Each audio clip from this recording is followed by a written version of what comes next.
Hello guys, good morning or good day sa lahat na nanonood ng aking YouTube channel.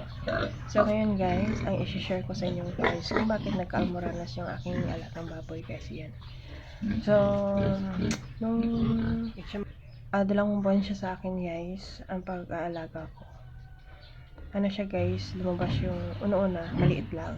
So hinayaan ko lang guys, kasi maliit lang yan. Nung lumaki na, nilagyan ko ng ice yung kanyang puwetan, tinusok ko tapos pinasok ko yung ano niya, pero hindi pa rin guys, lumabas pa rin. So hinayaan ko na lang.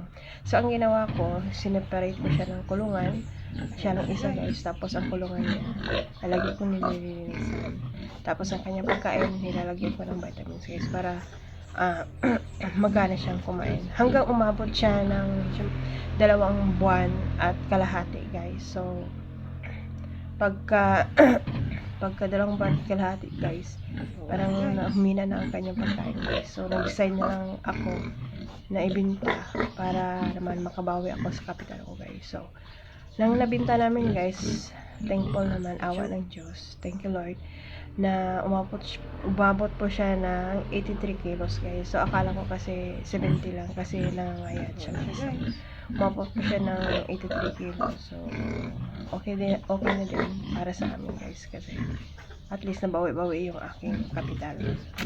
So yan lang guys.